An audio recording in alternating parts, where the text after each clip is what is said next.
उद्या 30 ऑगस्ट गोकुळची सर्वसाधारण सभा पार पडणार आहे। त्या अनुषंगाने मी गोकुळचं जेव्हा ऑडिट रिपोर्ट वाचला आणि अहवाल वाचला तर एक प्रामुख्याने 4 मुद्दे आहेत ज्याच्यावरती आम्ही पूर्णपणे विरोध करणार आहोत, किंबहुना आमचा विरोध आहे। पहिली गोष्ट तर संघाच्या मार्फत पशुवैद्यकीय आणि डेअरी टेक्नॉलॉजी महाविद्यालय स्थापन करण्याचा घाट घालण्यात आलेला आहे।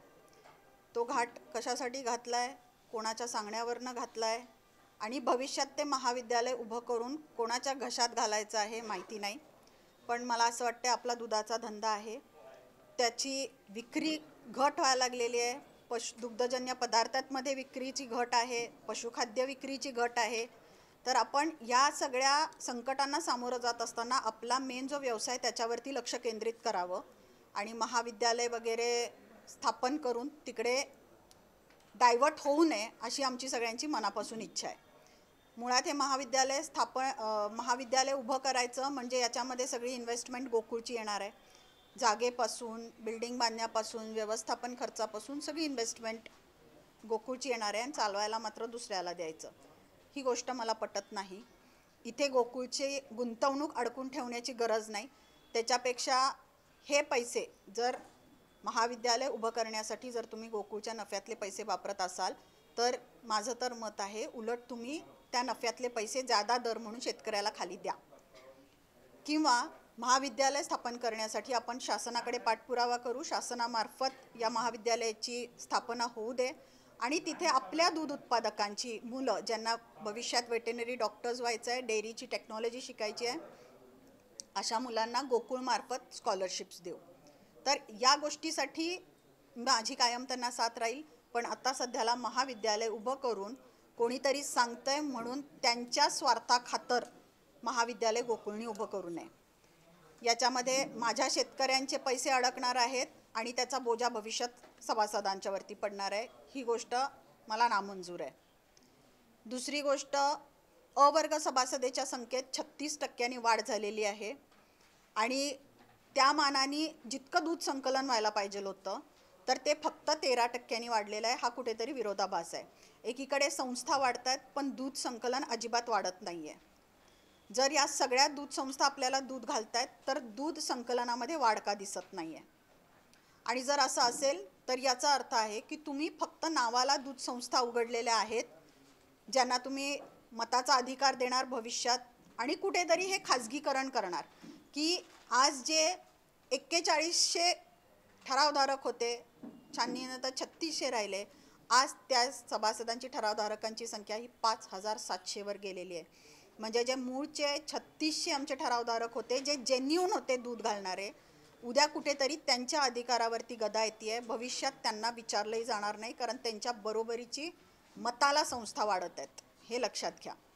दुसरी गोष्ट आहे, तिसरा मुद्दा आहे की किमान 50 लिटरची अट संस्थांना जी लागू करण्यात आली होती गोकुळकडून ती काढून टाकण्याचा या लोकांनी घाट घातलेला आहे। ही काढून टाकणं म्हणजे ज्या बोगस संस्था आहेत त्यांना एक अर्थी तुम्ही मतदानाच्या अधिकारासाठी त्यांना तुम्ही आणून तिथे ठेवताय किंवा त्यांना मतदानाचा अधिकार देताय, हे अत्यंत चुकीचं आहे। 10 लिटर दूध घालणारी संस्था सुद्धा जर मतदानास पात्र होत असेल आणि 1000 लिटर दूध घालणारी सुद्धा मतदानास पात्र होत असेल तर हे अत्यंत चुकीचं आहे। मग ते 1000 लिटर दूध घालणाऱ्या संस्थेवरती हा अन्याय आहे। मग यापूर्वी सुद्धा 50 लिटरच्या आतल्या ज्या दूध संस्था होत्या त्या दूध घालत होत्या का गोकुळला? 100% घालत होत्या, पण त्यांना ब वर्ग सभासदत्व दिलं जायचं, ते सभासद व्हायचे, पण त्यांना मतदानाचा अधिकार नव्हता, फक्त त्यांचा आर्थिक व्यवहारापुरता गोकुळशी संबंध होता। त्यामुळे हे असंच चालावं अशी आमची सर्वांची इच्छा आहे। त्या पद्धतीनं 50 लिटरची अट त्यांनी रद्द करू नये इतकं आमचं म्हणणं आहे। दुसरी गोष्ट, दुग्धजन्य पदार्थ म्हणजे जे बटर पावडर आहे त्याचा साठा भरपूर शिल्लक राहिलेला आहे गोकुळकडे। तर कुठेतरी आज आपण बटर पावडर विकण्यामध्ये, आपले दुग्धजन्य पदार्थ विकण्यामध्ये, दुधाची विक्री वाढवण्यामध्ये कमी पडतोय। जसं मी म्हटलं, ही सगळी मार्केटिंग फेलियर आहे तुमचं।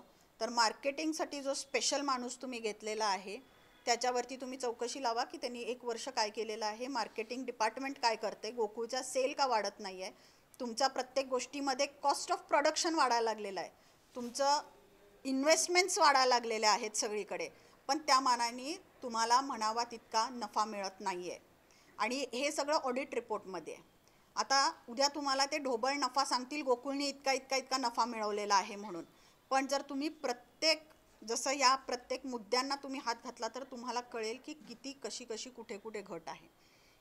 Kotian info technologies LLP IT Kolhapur ISO 9001:2015 नामांकित quality management system. USA, UK, UAE आणि ऑस्ट्रेलिया या देशांसोबत आता कोल्हापुरातूनच मिळणार आहे काम करण्याची संधी. कोटियन IT कंपनी तुमच्यासाठी घेऊन येत आहे ही अनोखी संधी. डेटा एंट्री ऑपरेटर व इनबाउंड व्हॉइस प्रोसेस या 2 पदांसाठी वॅकन्सी उपलब्ध. डे अँड नाईट या 2 शिफ्टमध्ये काम करण्याची संधी, शिवाय आकर्षक सॅलरी देखील. प्रथम येणाऱ्यास प्राधान्य तसेच स्पॉट ऑफर लेटर.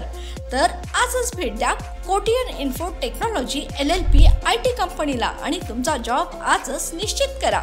अधिक माहितीसाठी संपर्क www.kotiyaninfotech.com. मातोश्री प्लाझा, फिनस कॉर्नर, 2nd फ्लोअर, कोल्हापूर. 8956911086.